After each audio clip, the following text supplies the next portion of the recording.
Welcome back to the channel, everybody. I hope your day was good. Matter of fact, if it wasn't, here's a bomb. Drop a bomb on them. If you had a great day, drop a bomb for you too. I'm glad to have you back to the channel. Today, most rappers are rich on camera but broke in reality. Now, a lot of people have talked about this. Before we even get into the video, I'm just going to give you my 2 cents because I don't want to keep stopping. In my mind, I feel like I'm stopping too much and y'all be getting mad. I make a whole scenario up in my head. But I think a lot of people have already known this. Like, a lot of people are not shocked that people like Offset and even people not so rappers, but in that type of lifestyle, that flaunting and being flashy like a Floyd Mayweather, people already know that these people are eventually going to go broke. You understand what I'm saying? It's not that often that these rappers and entertainers will get their money and then invest it properly. Due to the fact that, to be quite honest, a lot of them, especially rappers, they don't come from a business savvy background. And by the time they're older, they already have, I guess they're already set in their ways on how they're spending money. And then on top of that, they feel like, especially men, they feel like they have to take care of so many other different people. With that type of mindset, you're going to go broke. But without further ado, let's get right into it. One of the biggest rap stars on the planet, Offset from the Migos, allegedly texting an OnlyFans model, Selena Powell, begging for a $15,000 loan to fuel a gambling habit. Hello, Daddy. You got PayPal? I said, for what? He said, because I need money. Then I said, I only have Zelle. He said, okay, so Zelle me. I said, my limit is like so low. He said, it's okay, just Zelle me. Do what you can. $2, $3. Send it. 25 cents. He was panicking. He was asking. Why guys mess with Selena Powell will always be a mystery to me. It will always be a mystery to me. Now, I heard that like some guys will pass around the same girl because they know that she can keep her mouth shut and like she knows how to be with I guess a quote unquote high value man. But Selena Powell, it doesn't make any sense to me. It just doesn't make any sense to me. Kim Kardashian makes a little bit more sense to me because she doesn't either, because she always putting her business out with that goofy ass show. But I don't know. It just doesn't make any sense to me. Stay away from Selena Powell if you are a man and you get rich in the future. Send random people for cash apps. He was broke. I don't know what happened. Nobody was answering his phone call. He popped, trying to run up, chasing. Must got a gambling addiction. He just popped. He calling for cash apps in front of me. This is the same man we see on Instagram dripping in $500,000 worth of jewelry. He poses next to cars that cost more than the average American mortgage. The contrast is jarring. How can a man wearing $500,000 on his neck be scrambling for mere thousands in cash? I see some random post 4 Birkins, 2 watches, and a ring. It says Offset gave his girlfriend all that. I said, huh? You just cashed out on this. You can't give me back my money. Why do you keep stalling me now? And then not only that, you're asking me for more money. Like that's what was like really disrespectful to me. Like, you're asking me for more. Yeah. He's like pimping me. Like, I felt like he's my pimp. Like, I paid you for sex type shit. Like, no. The viral scandal exposed a hidden Oh my truth. gosh, they had her all in the bed. Do you know how embarrassing that is? You taking some well-rested shut-eye, and you got this girl who's right beside you. She's supposed to be on your team, and she's like recording you sleeping. Like, men just aren't safe these days, man. Women will do anything for clout. The rap star lifestyle is a financial mirage. In the finance world, we call this being asset-heavy, cash-poor. It means your net worth is tied up in illiquid things you can't eat: chains, watches, cars. You look wealthy on a red carpet, but you cannot pay the electric bill. In hip-hop, this isn't an exception, it is the rule. Offset's desperation is just a symptom of a much larger disease. We are watching a class of people who are swimming in debt, disguised as wealth. And when the music stops, the illusion crashes. What's the percentage of how many rappers are wearing real shit to fake shit? I can guarantee you, if not 95% or 100% of all the celebrities or rappers, I'll put it that way. 100%. But to understand how a superstar ends up begging for cash, you can't just look at their spending. You have to look at their income. And that requires us to dissect the machine itself.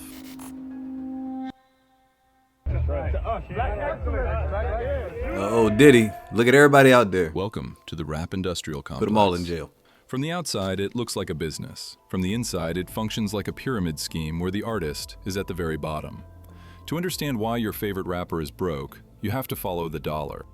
Let's assume that a stream is worth $1. That dollar doesn't go to the rapper. It goes to the top of the pyramid, the major label, like Universal or Sony. They front the risk, so they take the lion's share off the top, usually 80%. That leaves 20 cents, but the rapper doesn't even get that. You made $1, but you spent $2 to make that dollar. So you owe somebody $1. So you might make the decision, I want to fly first class. Hey, I want to shoot a $50,000 video instead of $25,000 video, or a $200,000 video instead of a $50,000 video. These are all choices that are made constantly. And you got to look at the business model and see what works. In hip-hop, artists are often signed to vanity labels run by other rappers. This creates a cascading contract. Look at the Young Money dynasty. Drake was signed to Lil Wayne, Young Money. Lil Wayne was signed to Birdman, Cash Money. Birdman was signed to Universal. By the time the dollar filters down through three different bosses, the artist is left with pennies. The fact that these record labels are, I honestly don't blame the record labels, because they are fronting, they're taking a risk on you. So they're putting up upfront money, taking a gamble on you. So when that money finally starts coming in, they're going to get their money back first, plus a little bit extra. So when these people come out and say, well, it's not fair how the label's doing me, it actually is fair, because it's just business. You just didn't read, either you don't understand business or you didn't read the contract. That's pretty much what it all boils down to. But the fact that Drake's money has to be split between Birdman, Lil Wayne, and Universal, and he's still rumored to be a billionaire, I mean, it shows that Drake is popping. But for the average artist who doesn't hit anywhere near Drake numbers, I can understand their frustration, why they get mad, why they want to go independent afterwards, why you constantly see labels, artists beefing with their labels. I completely get it. Even if you look at TLC, they were famous. I think they won an award, and they said something about like the money that they're getting and how hard they have to work. Being in that, people look at the glitz and glamour and the red carpet, but they don't really understand that it's a lot of hard work, and you're not going to get the type of money that you think that you're going to get unless you are on a Drake type of level. And here's the trap that seals their fate: the recoupable advance. When you see a rapper holding a giant check for $1 million, the industry wants you to think it's a salary. It isn't. It is a high-interest loan. The label is leasing the artist the money to record the album, and the artist doesn't see a single dime of royalties until that loan is paid back in full. And because streaming pays so little, labels invented a new shackle, the 360 deal. 360 deal. Labels realized they were losing money on music, so they inserted clauses to take a cut of the only things that actually pay: touring and merchandise. Everybody gets paid, but the artist. And the artist is cool with that, because that's the commercial for them to go make their money selling their merch, which is their t-shirts, and make their money from their show. Now, you can't, I own your ass on the road and your clothes, and also every time you make money from endorsements. So you actually telling someone to give up their whole entire behind. Historically, the tour was the artist's safe haven to make money. Now, the label takes 30% of the ticket sales and the merchandise too. The trap has closed. The artist has nowhere to hide the revenue. So if the contracts are mathematically designed to keep them poor, why do they look so rich on Instagram? Because looking rich isn't a choice. It's a job requirement. How much? 100. Grand? Wow. Wow. So stupid. I don't know which one. How much is this drip? 220,000. It's just the Tron by itself. Oh, really? Yeah, it's 100 by itself. Okay. Yeah. Got the rings. In corporate America, you dress for the job you want. In rap, you dress for the deal you need. Image is the resume. If you don't look rich, the executives assume you aren't poppin', and the deal offers dry up. Take the case of Bow Wow. We all remember the hashtag Bow Wow Challenge. He posted a photo of a private jet to Instagram, implying he was flying solo. But a fan spotted him on a commercial flight, sitting in economy, at the exact same time. He was mocked for faking it. But in a candid interview later, he admitted the truth. Everything is for the show. He wasn't just being vain, He was participating in the industry-wide Bow Wow Ponzi skinny. scheme of image. He got a nerves wear Basically, I was a traveling tight to New York, turtleneck. and I was on a commercial flight. So I saw a picture that I liked. It was my mood picture, so I posted. I put travel day. So someone's on the plane, they take a picture of me and says, well, that's kind of odd. How is he flying private when he's right here in front of me? So he sent the picture in, and then once he sent the picture of me on the plane, it, you know, all hell just broke loose. And bro, I'm normal, and I make mistakes, and I can own up to it. Right. And you know how many jets we done been on since then? Yeah. There we go. I had no reason to do it, but I did it, and I got caught flexing. Right. The fake flex. Right. Let's break down the inventory of a standard rap video. Almost none of it is owned. The cars, leased. The label often writes them off as a business expense. It's a tax write-off for them, but a liability for the artist. The jewelry, consignment. High-end jewelers loan pieces to rappers in exchange for a shout-out. It's a barter system. The mansion, Airbnb, rented by the day for the shoot. Most of what you see is a liability, not an asset. They are using the loan from the label to rent the image, to get the next loan. They are running a business with 90% overhead. And it works until the hits stop. 90% overhead. But you might say, okay, Bow Wow was faking it. But what about the guys who actually had hits, the ones who printed real money? Well, the system has a trap for them too.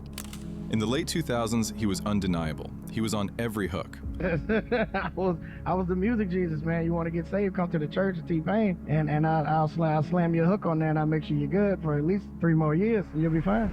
He revolutionized the sound of the genre. He had $40 million in the bank. And then, he hit zero. He famously admitted in an interview that he had to borrow money just to buy his kids Burger King. When you say you was broke, you had like $0 broke? I had to borrow money to get my kids Burger King. Wow. Yeah. After having, what's the most you ever had in the bank at one time? 40 million. It was a lot of bad investments. A lot of things. What did you invest in that didn't work for $40 million? What were you invested in? Real estate. Real estate? Yeah. Shoot. You buy retail? No, but I was letting my manager do it, and he was way more optimistic than I was. So what do you mean optimistic? He would just buy complete dumps and think that we can just paint, and then we should be He didn't know what he was doing. Never sold anything that we bought. Even now, like none of those areas y'all bought in became gentrified? We had to let him go. T-Pain didn't go broke because having $40 million, and then going broke, I can see, I wouldn't do it, but I can see how a lot of men off themselves. I'm not gonna lie. I can see it from working that hard. It's but like T-Pain, even though he was 40 million to zero, he still knew that he had some type of talent, and it wouldn't take him that long to like work back up. If you like make a couple hooks, make a couple hit songs, you're gonna be good because you're still T-Pain. You can still do some shows and then get like some quick money pretty much. But if you worked all of your life and you're like some 50, 60-year-old man and then you lose everything, man, that might feel like the end of the world. Again, I wouldn't do it, but I can sort of see how someone can come to that conclusion. Because he stopped selling records. He went broke because of management bloat. He fell into the trap of confusing gross income with net income. When a superstar makes $1 million, they don't keep $1 million. The sharks start eating immediately. The manager takes 20%. The agent takes 10%. The lawyer takes 5%. The business manager takes 5%. Uncle Sam takes 40%. You were left with 20%. But T-Pain was spending like he kept the whole dollar. Pain had got to a certain level of his career where he was competing with me too. Interesting. So we would have real conversations. I'd be like, yeah, Pain, I don't think you need to buy that car. But I noticed that every time I bought a car, Pain would come and try to outdo it. Then he pulled up on me in a Bugatti. I said, nigga. At that time, the car was like 1.7 million. T-Pain's burn rate was higher than his income, even when he had the #1 song in the country. But sometimes it's not the managers who destroy you. Sometimes it's your own ambition. What happens when a rapper tries to become a CEO? The co-founder of Rockefeller Records, the man who discovered Jay-Z. In the early 2000s, he was the ultimate boss. He famously said, "I don't save money, I invest." Fast forward to 2024. Dame Dash was forced to auction off his 1/3 share of Reasonable Doubt, one of the greatest albums in hip-hop history, for pennies on the dollar to pay a tax debt. He even lost his film company at an auction. for $100. How does a mogul fall this hard? He confused equity with cash flow. Dame had equity. He owned pieces of companies, but he had no cash flow. He had no liquid money to pay his bills. And because his brash attitude burned bridges with everyone in the industry, including Jay-Z, nobody was there to bail him out. His burn rate was astronomical.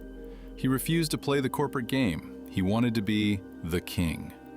But in the rap industrial complex, if you don't understand liquidity, the king ends up a pauper. He proved that you can own the asset, but if you can't service the debt, the bank will take it all back. So, is the game rigged? Is it impossible to win? No. But to win, you have to stop thinking like a rapper and start. This has nothing, I mean, it has a little something to do with the topic. Look at what Jay-Z's wearing. Jay-Z has always been a horrible dresser. Look at what he's wearing. A black and white plaid with another striped blue shirt underneath with a polka dot top. Who gave this man the green light to put that on? I would have fired everybody. Thinking like a bank. In 2015, the headlines laughed at him. 50 Cent files for bankruptcy. The internet mocked him. They thought he blew his vitamin water fortune. They thought he was another T-Pain. They were wrong. 50 Cent wasn't broke. He was strategic. He was facing a massive lawsuit from Rick Ross's ex-girlfriend. The court ordered him to pay millions. So he filed for Chapter 11 bankruptcy. This didn't mean he had no money. It meant he was using the legal code to shield his assets. Chapter 11 stops creditors from seizing your property while you reorganize. About a year ago or so, you declared bankruptcy. You said you're out of money, and then you irritated the judge in the case because you started posting all these pictures of you that seemed to indicate that you have a ton of money. You put up this picture right here of you eating a money sandwich. Yeah. A lot of people, I don't expect them to understand strategic business movement. Like I'm a target. I'm clear on my target, and I'm not gonna allow myself to just fall apart based on little things. 50 Cent understood the difference between a legal status and reality. While Bow Wow was faking being rich, 50 Cent was faking being broke. He played the legal system the same way he played the streets. He trolled the judge on Instagram. He kept his vitamin water millions safe in holding companies. He proved that broke is a temporary financial condition, but poor is a mindset. The rap star is a manufactured product. The chains, the cars, the 50 Cent is like a very intelligent person. A bully, yes. Is he petty? Absolutely. But you cannot deny that he is a very savvy businessman, which is why it kind of, I don't understand why he isn't a billionaire yet. I would figure that he would have. Actually, I don't know what this man had. I'm not pocket watching. I'm not pocket watching. Cash. They are marketing expenses billed to the artist. The system is designed to keep them on a treadmill. Earn money, spend it on image, go broke, record more music to pay the debt. There is a saying, rich is loud, wealth is quiet. This is Redline Theory. Thanks for watching. I'll see you in the comments. There's a great video from Redline Theory. I'm gonna post this down below. I'm sorry, the link to this video, I'm gonna post it down below. Listen, fellas, even some ladies, if you're on this channel right now, don't spend all of your money. Don't blow through all of your money. Live below your means. Alright? Live below your means. That's a gem right there for you. Take it to the bank and cash it. Matter of fact, drop a bomb on it. That's it for today's video. If you haven't already done so, do me a quick favor, hit that like and hit that hype button, because this channel is growing and I thank you. I greatly appreciate your support for this channel. Also, if you want another good video, click this one on your left. If you want a great one, click this one on your top right, and I will see you in another one.